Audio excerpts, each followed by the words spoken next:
Well,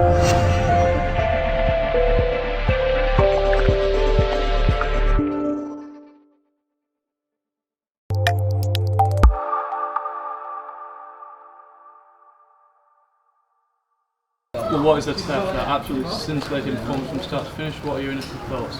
Really pleased. I thought it was very competitive first 15 minutes. I thought Stockport Town certainly looked better equipped than Cheadle Heath Nomads initially.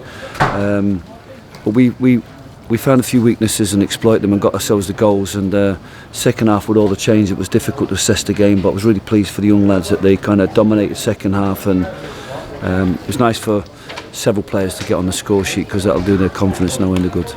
Like I say, 18 goals in 2 games and a wide range of defence and fielding attack getting on the score sheet. If these 2 games have shown anything, it's going to be a lot of competition for places, isn't there?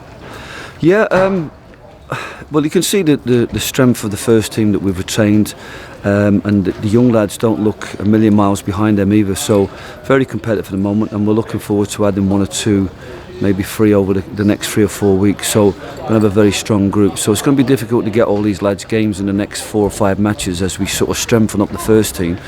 But it's just nice to see everybody's not only made progress year on year, but obviously in the last 3 or 4 weeks they've made great progress. I think what we probably have to do now is look at next year, maybe just looking at using these games for development matches or just to top up games, because it's a little bit unfair in Cheadle Heath and Stockport Town to put such a strong side out.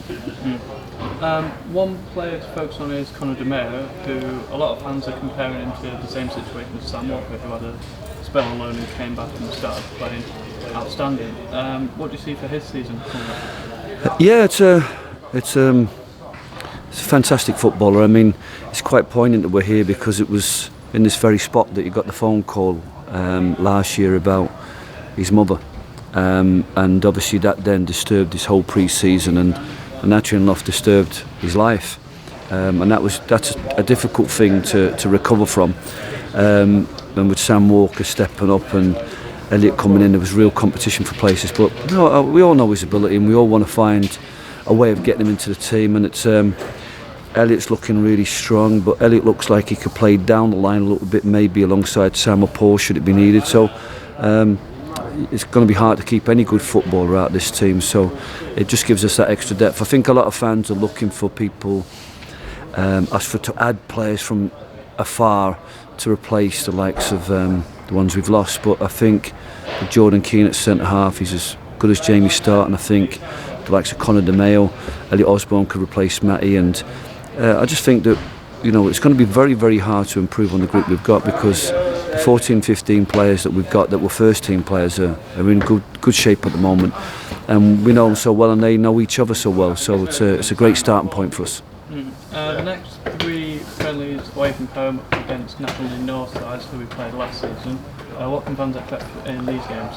Well, I think there'll be tougher games. I think Curzon have added really well. They've obviously had a difficult pre-season or end of season last year.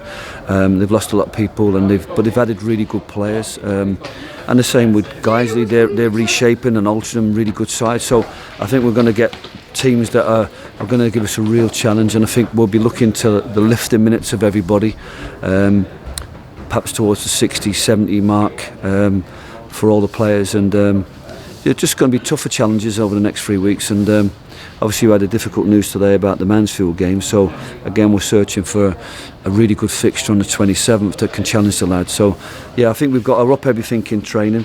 I think we've got to up everything in matches now, because when we hit the ground running on the 3rd of August, the games are going to come thick and fast, and we need players who are durable and strong and able to last 90 minutes, not just once a week but twice, 3 times in 8 days. So that's a real challenge for the players.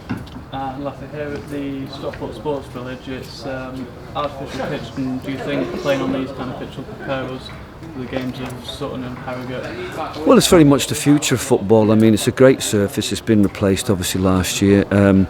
Yeah, we've got Harrogate coming up with it, sort of winning the first month of the season, and I think we've seen how well we did there and at Maidstone, and that's probably because we train on it quite regularly.